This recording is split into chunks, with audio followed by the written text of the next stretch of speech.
just so people know. Yeah, that's no problem.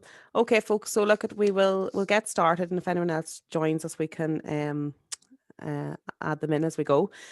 So just to welcome you all and thanks for joining us this morning. Catherine, who spoke briefly there, is going to take you through the session today, looking at how we meet visitor needs for 2021 and how we, I suppose, look at our own businesses and what we're doing ourselves.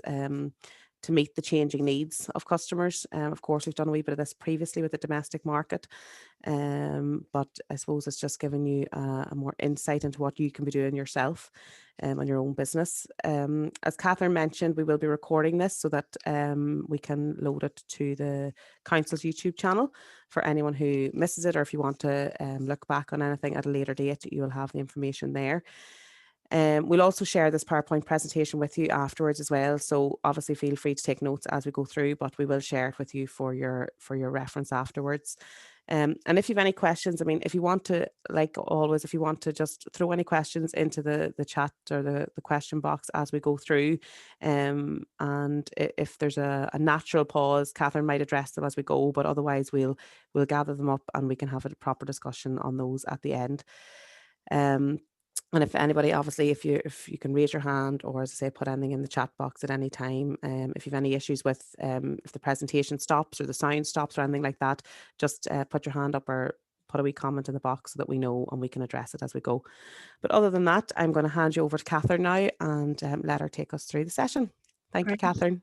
Thank you, Karen. And Karen, you keep me right if anybody's asking a question and I've missed it. But thanks so much for the introduction, and thanks very much for letting me join you today. I'm Catherine Scott from Insight Mystery Shopping. I have 20 years experience in helping businesses to design and measure their customer service.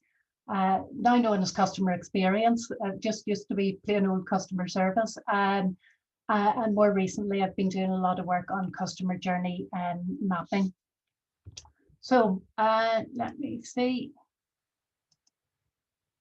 There we go. So the overview for today is we're saying goodbye to 2020, no sadness there. We're going to look at the visitor trends for 2021, and we're going to have a look at sort of all the latest market research on that, and then just the general trends for visitors, some of which you'll know from last year, and there's a few sort of new trends that are coming through. We'll have a wee look at how we can prepare, and then we'll look at understanding the customer. Slight overlap on things that you've maybe seen before on some of the council's webinar sessions. We'll have a very quick look at the Tourism NI and their domestic strategy customer segments, but only because that will lead in to our customer journey mapping. So we're getting the whistle-stop tour of customer journey mapping and how we can use it to prepare for the season and to really make our organisations customer-centric. And we'll do a little Q&A session at the end. Okay, so 2021, I've put it in the bin. I think we're all quite happy to see the back of it. So it obviously was the year of the pandemic, whereas this year is more a year for stabilising. And we expect that then next year will be more for when a real recovery kind of starts. And I know within the sector, we're kind of hoping that by 2025, we'll sort of be back to 2019 levels. So for this session, we will mostly be focusing on the domestic market for this year. So that's sort of your short-term plans, but then your medium and your long term, then we're sort of looking next year and on into the following years. Okay, so this is just some of the research that has been coming out, and this is the most sort of up-to-date research there is. So I've kind of picked the best bits that will be relevant for ourselves. So this is a summary. Almost 1/3 of Europeans indicated that they intend to take a trip in Q2 2021, with just over half planning to travel in the next 6 months. And both of those indicators show an improvement on the previous survey in November. think it's important to point out that these surveys they were conducted by ETC, but they were conducted in December 2020.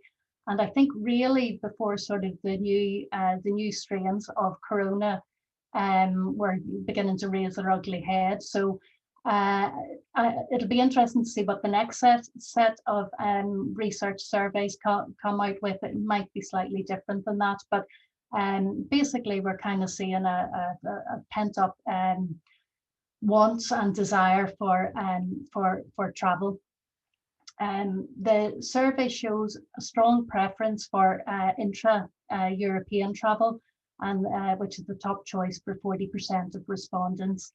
The findings show that strict health and safety protocols build trust and peace of mind and make travel more enjoyable, which is of course what we all know.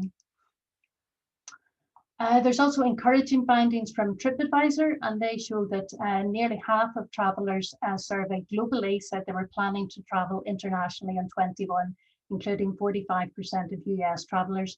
In fact, 1 in 10 global respondents have already booked an international trip for 2021, including 14% of respondents in the US. And the people that are most eager to go abroad are German and UK, which is of course good news for ourselves, being some of our top markets. And even in the first week of January, 85% of hotel clickers on TripAdvisor in either country were planning international breaks for later this year.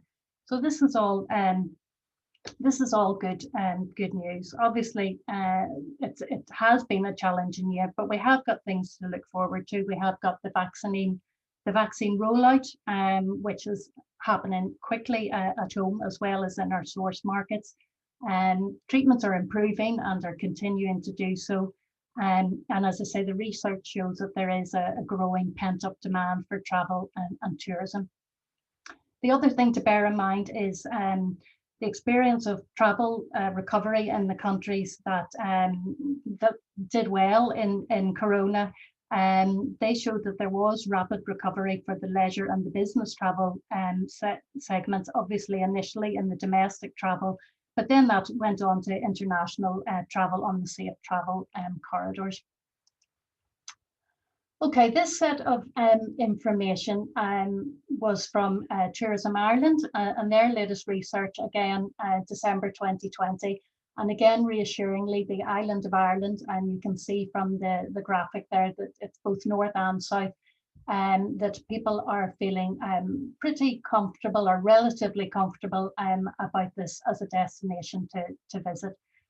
In this research, it was really the emphasis is on comfortable, so how confident are they? What was the consumer confidence like, as to how safe they felt this would be, and how they might choose here as a holiday location.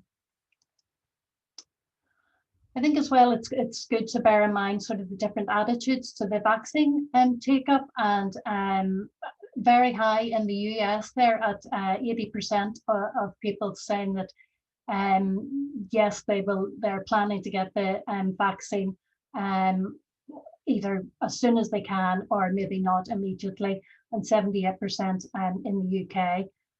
Obviously, it stands out there in France. They're much more reticent about it, and or have concerns about it. Another interesting trend, and I think we sort of have to do the old pinch of salt with this, because remember this was in December, but people's choice for rural was going down, but their choice to choose a city destination was going up. So I think the trend seems to be, it's too early to call it a trend, but that a mix of rural and city is a good holiday choice for people. That could be seasonal, so I would say a sort of pinch of salt with that. Just a few more slides on the research. I think it's interesting to see that although everybody is looking forward to getting the vaccine, hasn't necessarily ignited any new plans for travel. I think people that were going to travel are possibly going to travel anyway. And just because there is a vaccine, that hasn't necessarily made them intensify their planning, not to a great extent anyway. And the other thing to think about is the household income and what kind of spending power visitors are going to have. So interestingly, 1 in 10 households did actually see an increase in their household income because of, no traveling, no expenses, not going to work, not going out, etc. But a lot of people obviously have seen a reduction in their household income. So this statistic here shows the reduction. So for example, in about 1/3 in Great Britain and 3 out of 10 in the United States, and 1/5 of households in Germany have reported a reduction in their household income.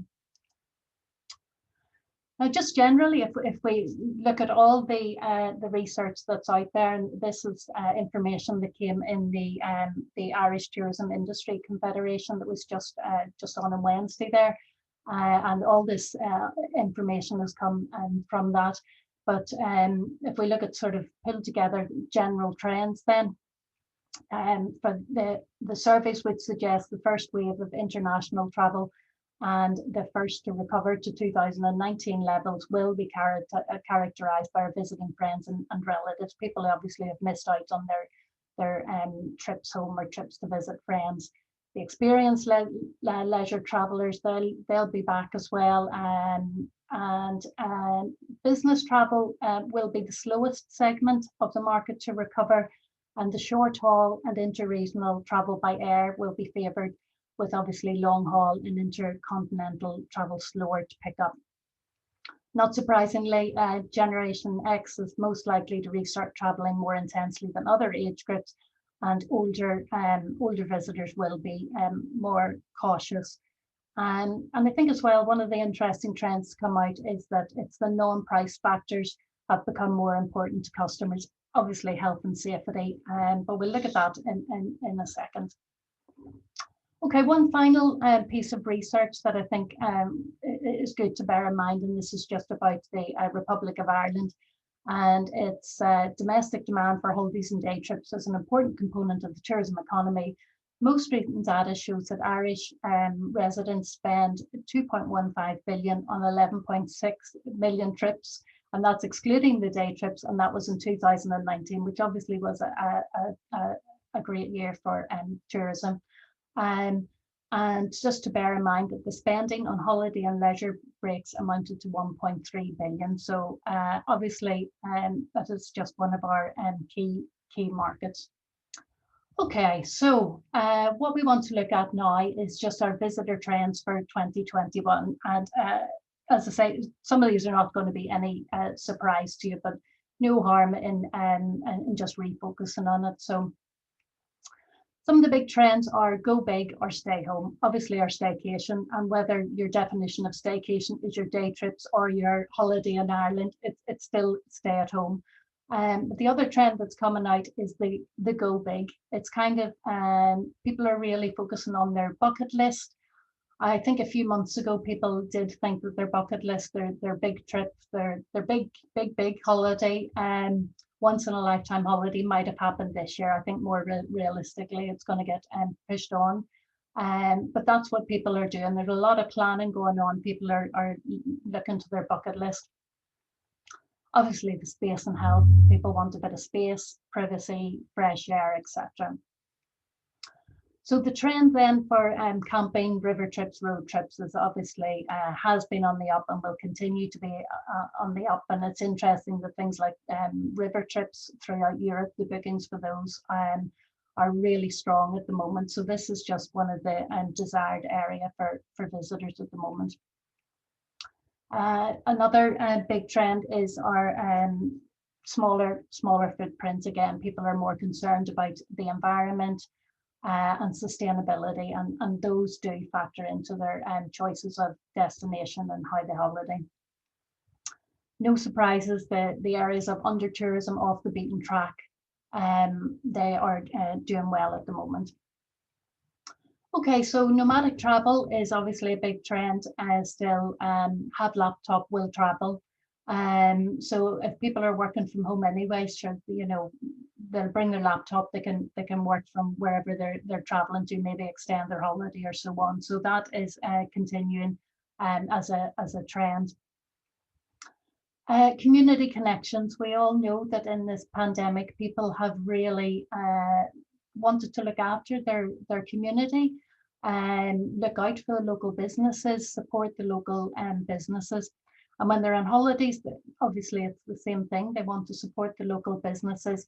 And I suppose in the embrace a giant spirit kind of sense of things, they want a really authentic experience that is original and represents the people of the area and so on. So that is something that is continuing. Obviously, our digital tech, touchless tech, the more touchless we can make our experience, the better, the more consumer confidence that we'll have.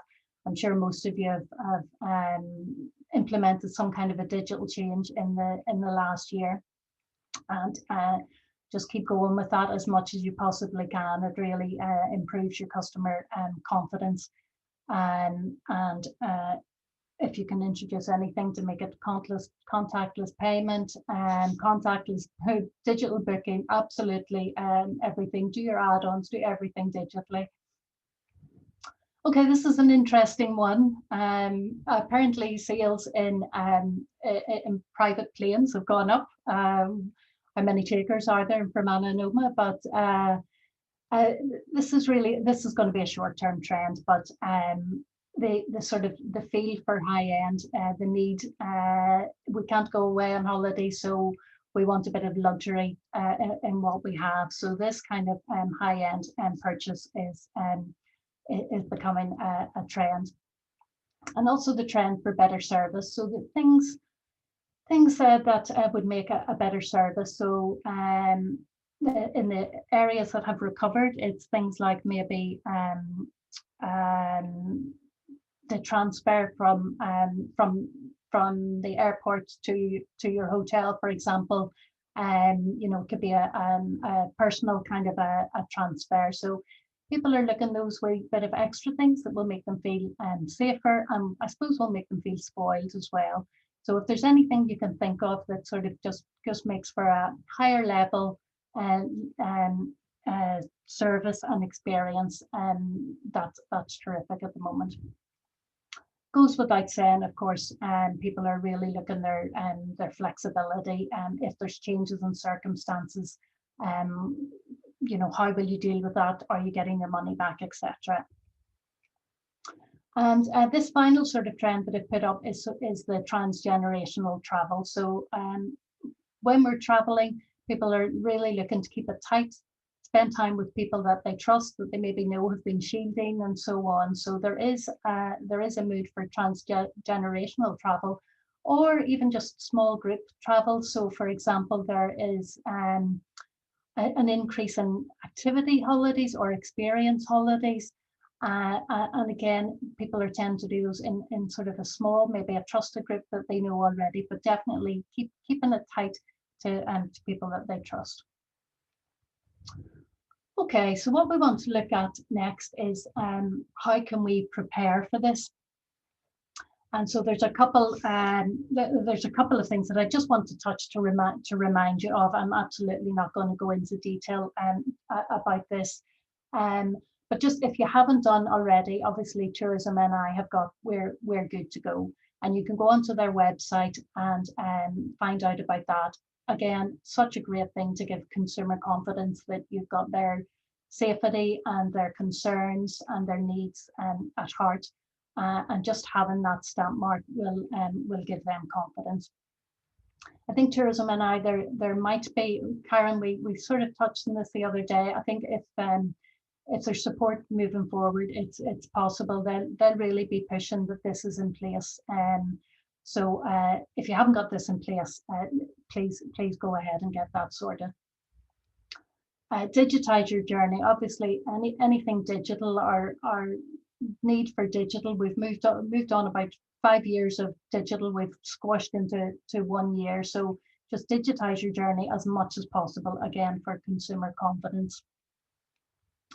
And customer journey mapping, which is, I want to give you sort of an overview of how to do customer journey mapping. This is really, it's going to be a very quick introduction to customer journey mapping, but it's a great way to look at your business at the moment. Obviously, with Corona, we've all really had to look at our customer experience and make a change and be flexible in that and make a change quickly. And this is just a great tool to help you to do that. And the idea of customer journey mapping is that you are placing your customer at the center of all your decisions, all your resources, everything. And it is well known that businesses that are customer centric are financially better, in a better position. Just to give you an overview, because customer journey mapping, I suppose, is quite a new concept, and is certainly growing at the moment. So if you look along there, really what a customer journey map is you're looking at your customer experience. It's the end-to-end experience, so not just the experience of once I've walked through your door and your physical. It's your, if I can say this, I can never say this right, digital, which is a combination of your physical and your digital experience. So we'll look at the different phases of the journey. We'll look at your before, your during, and your after. And what we'll do as well is it's to make everything a visual map. And I think the best way that it sums up is our little emojis in the center of the page there, and that tells you what the customer journey was like, the bits that they loved, the bits that they liked, the bits they hated, the bits that were confused, and the bits that didn't care one way or the other. It was fine, it worked. So it's a great way to look at your customer journey and think, okay, what is it that I need to do to make this experience better? And also, what is it that I can do to make this experience better? But we can also tie it into sort of our sales funnel as well. So how is it that at every point on this journey, I can convert my customers? How can I convert them to be more interested? How will I convert them to actually make the booking? How will I convert them to stay longer, or to add dinner to this, or whatever it is? And then finally, how can I convert them after their visit, that they'll come again, or that they'll share on social? So it's looking at your end-to-end journey and what way you can make it better. We'll go into more detail on that, but just for people that haven't seen a customer journey map, that's the idea. It's a visual representation of your end-to-end journey, and it includes the customer's emotional journey. I should say as well that when you're doing customer journey mapping, it's not just one journey, because you've got a whole lot of different customer segments, and they're all completely different. So the experience that a group would have compared to a family, compared to a couple, they're all very different. So you might have several different customer journey maps, depending on your business. Okay, so just talking about the different sort of customer personas, or your different customer segments, it just led beautifully into the Tourism NI and their domestic customer segments. You're so lucky, for people who haven't considered their different customer segments, you're so lucky to have this resource. It really works so well for customer journey mapping. So for and apologies to those who have followed the webinars and this already and know this inside out, but for those of you that don't, Tourism NI have identified for the domestic market and different customer segments. And what they have done is they've broken it into 6 main different type of customers, but specifically they've kind of focused in on the top 3, which are the natural quality seekers, the aspiring families, and the social Instagrammers. So if you don't mind, I will remind you of those. And the first one is the aspiring families, which is 30% of the domestic market. So they have a strong family focus. They're great planners. They love to do a lot of research. So for anybody that hasn't got a great digital presence, you'll find a couple of these, well, probably all of these are great planners. So your digital presence really needs to be strong at the moment if it isn't already. But okay, so they have a strong family focus. They're most likely to be sort of mid-30s, early 40s, and have young children under 16. So they do a lot of planning. They are focused on their bottom line. They want a bit of value, but equally, if they think there's an experience that will be worthwhile and will bring a lot of I suppose a good memory, a good experience for their family, they're happy to pay up for that. They're looking for activities, and obviously it's activities for the whole family. So it could be, you know, a nice different type of mix of activities for different age groups as well. The next segment that Tourism and I have identified is the natural quality seekers. And that's sort of an older demographic, sort of mid 50s,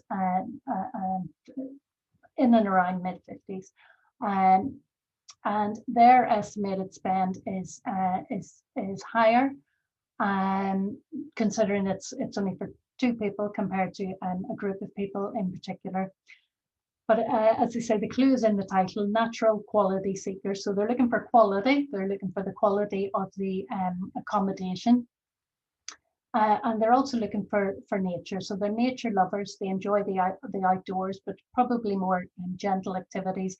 And they are concerned about the environment and sustainability. Again, we noticed they enjoy planning, and I think this will come into our customer journey mapping. And they do like to have clear itineraries. So I would say on your websites, and you know, if you've got good blogs and good top 10 lists and things like that, that will really help pull in these 2 different segments. And again, short breaks are very important to them. Maybe you know, more short breaks than a long holiday. And the final segment they've identified is the social Instagrammers, which is our youngest, and you're kind of talking 20s, 30s, that sort of age group. Again, no surprise there. They're looking for nightlife. They're looking for buzzy, good atmosphere. And again, short breaks are very important to them. However, the quality of accommodation isn't so important. They're happy enough to put their money into something that will be a good experience, and something that's Instagrammable, something they can take pictures and share with their share on their social. And they're looking to broaden their mind. So they're looking for a good deal, but they want to engage in activities, and the activities are more important than finding the great accommodation. And their estimated annual spend is in and around £1,000. So if you don't mind, what I want to do is give you an overview on how to do customer journey mapping. So customer journey mapping is something that can be a huge project and for a large business, or it can be a very small project at your kitchen table for a smaller business. So please don't be put off by the scale of it. It's absolutely something that everybody can do.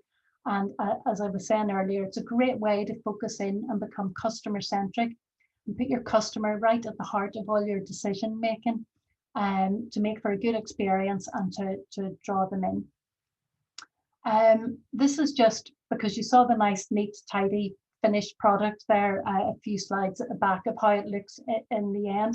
And this is just a picture of one of the pre-corona a workshop and how it's done. But you can see there it's post-its with very little writing is how it's done, with brainstorming, lots of coloured post-its. So get down to Tesco's or wherever and buy your little pack of post-its, get an old roll of wallpaper, roll it out, and off you go. Please do just get stuck in with this.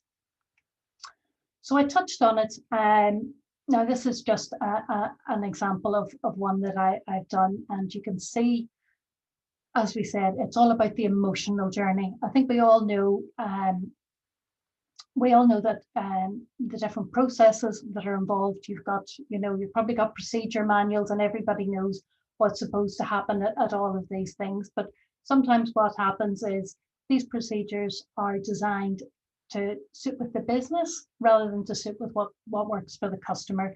So that's one of the things that the customer journey map kind of addresses is, do these processes work from a customer's point of view? The other thing is sometimes there is sort of a lack of joined up thinking. Every team within your business maybe gets a bit siloed in what their input is to the customer journey, but at no point are we looking at the overall customer journey. And really what we want to do is make sure that's completely seamless.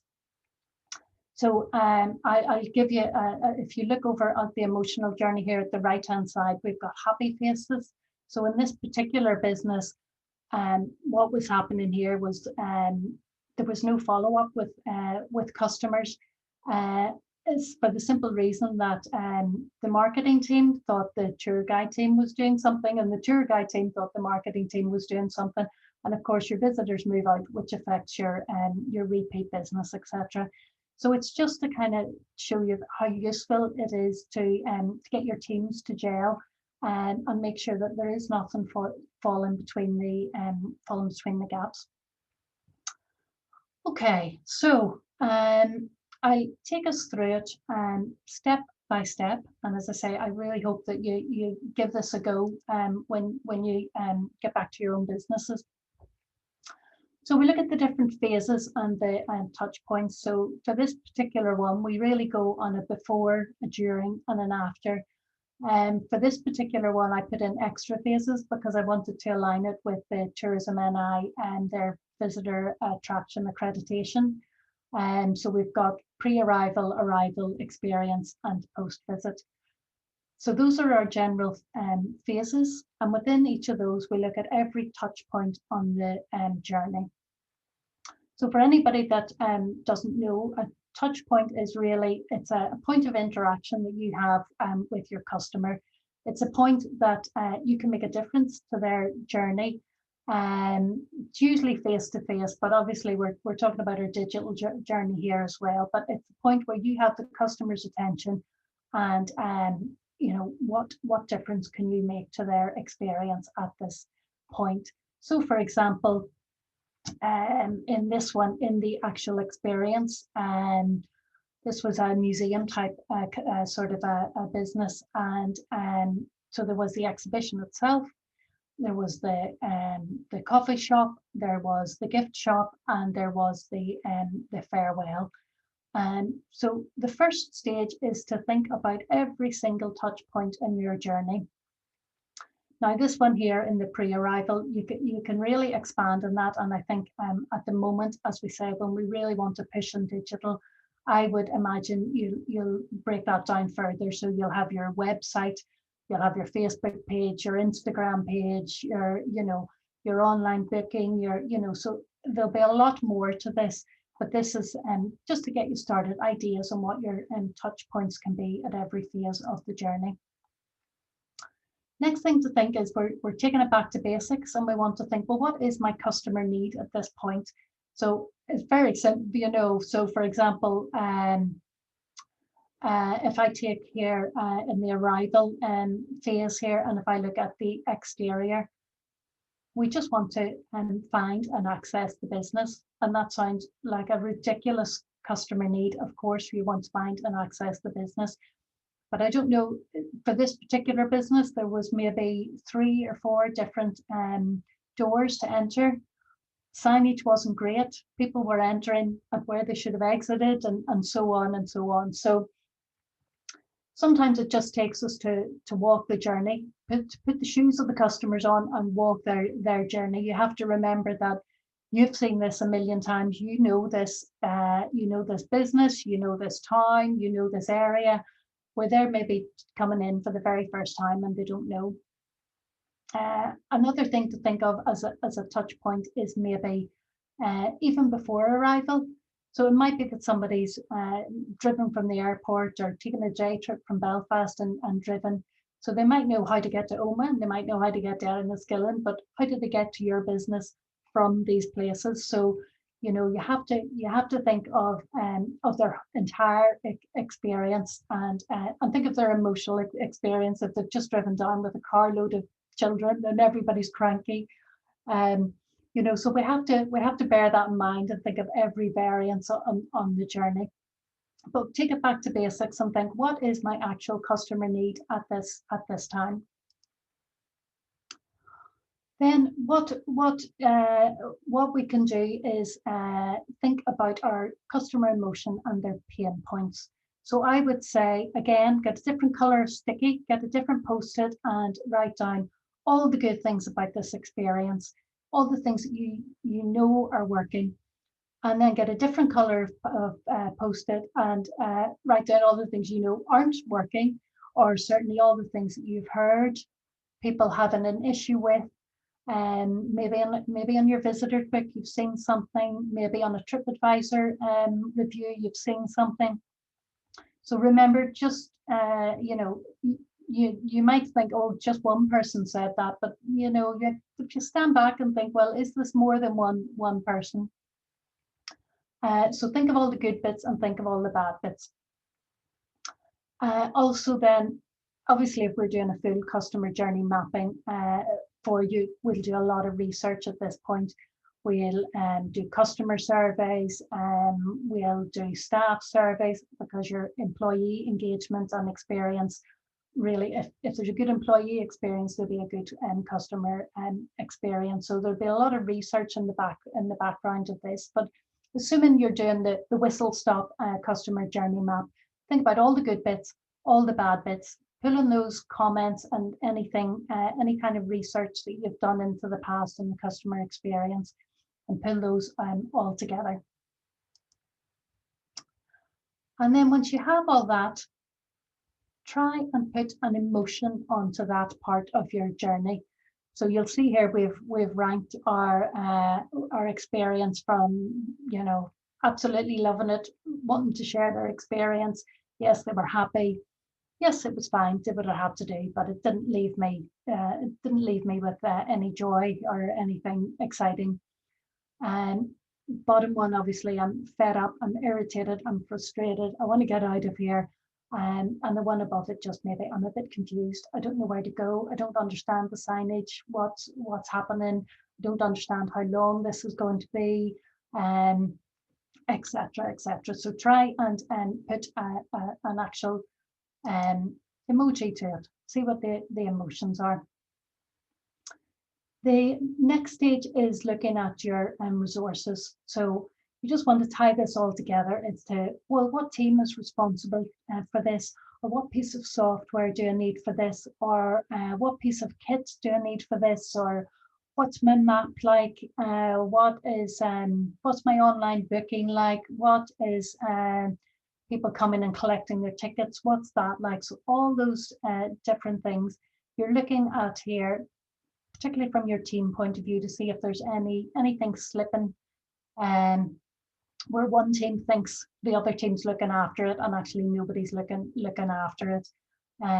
So that's the next stage. Okay, now in case I didn't sort of reiterate it enough, that you do have several customer journeys, and your customer journeys will be based on your different customer types. So what we have done to this point is we've looked at our current customer journey, but what we need to do then is look at our ideal. What do we imagine as our perfect customer journey? And we'll do that, as I say, for every single customer segment. So we'll look at our journey, and we've already identified any issues or any blockers or anything that we need to change. So we can just do our recommendations on, right, what do I need to change to make this work? We also want to look at this from our sales point of view. So along this, is there anywhere that I can upsell? Is there anywhere where I can convert my customer from maybe just looking at this to actually booking it?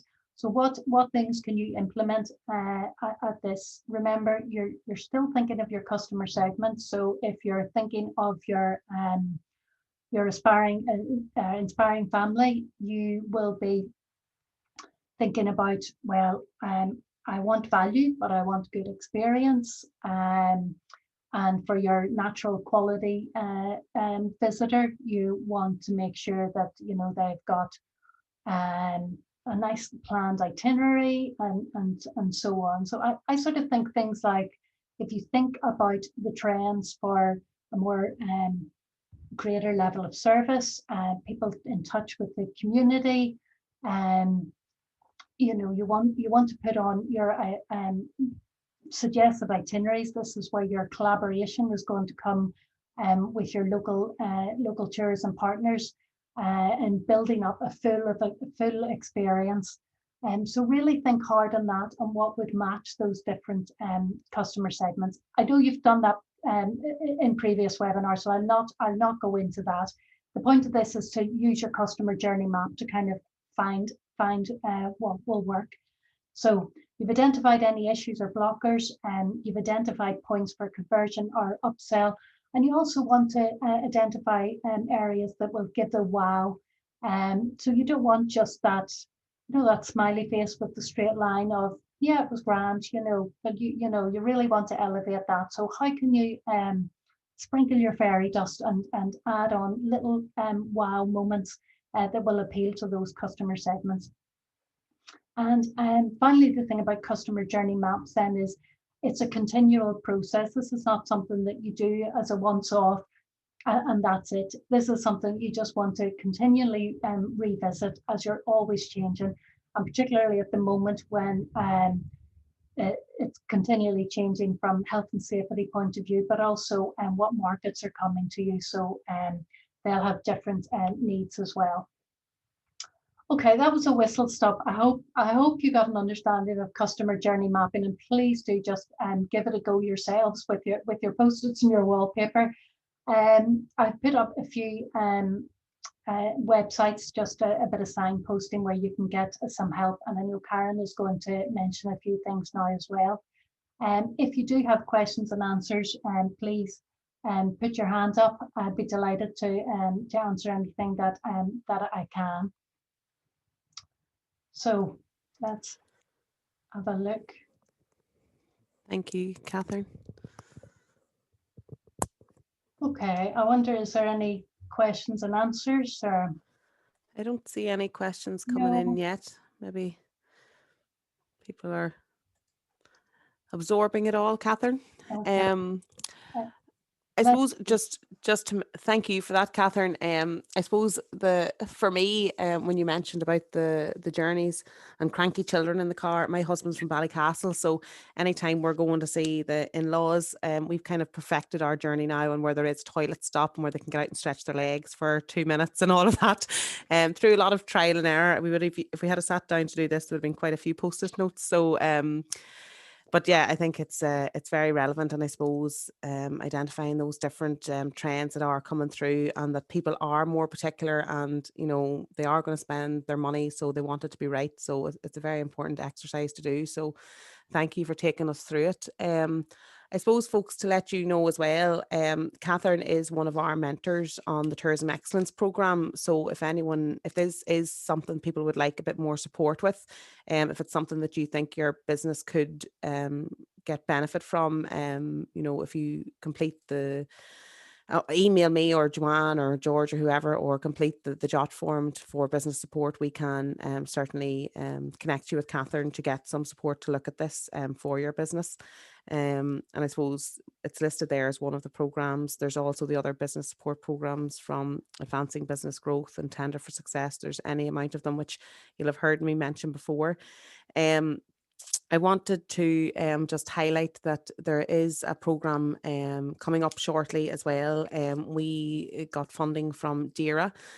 So between DERA and ourselves from Annanoma District Council, we will be rolling out a Rural Tourism Collaborative Experience programme in the coming months. And that is going to look at clusters in rural areas to develop experiences. So again, I'm just putting it on your radar at the minute, but it will be something we'll be communicating with you more to seek interest in benefiting from that opportunity. And then I suppose the next webinar that we have lined up is Fam Trip Friday on the 26th of February. So again, some of you will have participated in one of those in November. And I know certainly some of you are going to participate with us in the coming months, but that's the next one. So again, in terms of product awareness and looking how you can collaborate with other businesses, that is an important opportunity for people. And I think not to go on about it too much, but what I took from when I was looking at that, the journey mapping and what Catherine was taking us through there, is collaboration is key, because and especially that journey in terms of anyone coming to from Annanoma, you know, they're going to be coming a couple of hours, you would imagine, and even being able to work with people to say, well, when you're on your way to us, you know, here's a place you can stop, or here's a nice place for, you know, a quick cup of coffee or whatever it is, or here's a nice park to stretch your legs in before you get to us. So, you know, if your check-in time's not till 3 o'clock, well, you know, people want to get up and go. So here's things you can do on your way to us or whatever it is. So I think it is important to look at what other businesses are there and how you can help to support each other to benefit your own business. But I say that's my tuppence worth. I don't see any questions coming through. Catherine, you must have covered it in good detail. There's Terry. Hi, Terry. Has a question. Oh, sorry. Okay. Just asking what the best way to reassure the customer regarding COVID during the journey. For me, Terry, it's all in your digital, because it's really about getting their confidence right from the start, through their planning. It's their pre-visit that comes across. So I know a lot of people have put up little videos walking people through, and I think the communications, there's probably if people have bookings and so on, I think there's an extra level of there's sort of more communication, more emails reassuring people about the cleanliness, about the procedures in place. I won't say obviously the visuals, but I do think there's a lot of it in the pre-visit at the moment. I hope that helps. Let me see another question. Do you have a pre-designed form for the customer journey to help you think of everything? Do you know? I actually just use a plain old spreadsheet right at the very beginning. I find that useful. There is software out there, and some of it is kind of free to get you started. Let me think. Snaply, I think, is the one that is free. So you could certainly go on and have a look at that, and that will help you get started. Honestly, I find the spreadsheet, because by the time you learn a new piece of software, some of them aren't that intuitive, but it depends what you're comfortable with. A good old spreadsheet is fine. If that's what you're asking. Do you have a pre-designed form to it? Yeah. I do have some stuff. Yes. If you want to just drop me a wee email, because it sort of varies from sector to sector. So, if anybody that's interested, if they want to drop me an email, and I've even just got the spreadsheet that I use to start with, and I can certainly put down suggestions of touch points and so on, and then you can work on those yourselves. Hopefully that is of use. Maybe Catherine, just on that, if you wouldn't mind, that when we're sharing the presentation with people after today, maybe we could share that base template with them as well, if you're happy to do that. Yeah, that's fine. Yes, I can do that. Yeah. I think, was there somebody putting their hand up? Was it Emma? Yeah, sorry. Yeah, sorry, Emma. Go on ahead there. I'm actually in the middle of planning. We do an events program here in Castle Archdale. and I'm just in the middle of planning it. We normally have music and, you know, children's entertainers, but how do I do that with COVID and stuff? You know, I can't really plan in case there's another lockdown. Like normally we have the likes of maybe balloon modeling or, you know, like kids discos and things, but we weren't able to do that last year. And I'm just actually in the middle of planning it now, and I'm just kind of a bit stuck. Oh, I don't gosh. know, you know, the I way you're think, talking about families planning things and yes, and how can things you to do do it? down here.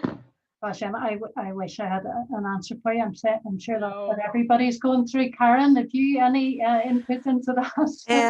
I suppose, hi Emma, how you doing? I suppose really it's like you said, it's the communications. I mean, people do want to plan, people are thinking about what they can do, and I suppose we all know that we're in a situation that changes every day, but I think it's as long as you communicate with people and let them know what they are.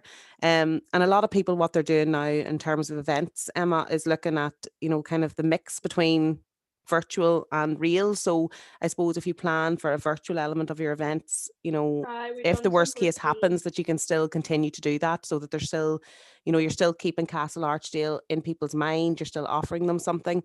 I know there's obviously a cost involved in that, but I suppose you're going to be have some costs anyway in the planning process. So, you know, I suppose it's that balance, but I think it is key to just continue to communicate with people, and that safety. I mean, if you have to cancel and it's for the benefit of people's safety, I think people appreciate that, and they'd Yeah. rather that than show up to something that's not safe. Do you know what I mean? So, but again, Emma, on the council website, there are lots of resources around event planning and things like that there. So if you want to Oh, look at brilliant. that afterwards, there might be something in there to help you as well. That's brilliant. Thank you. No problem. Okay, I think that's us. Unless anybody else wants to ask anything, or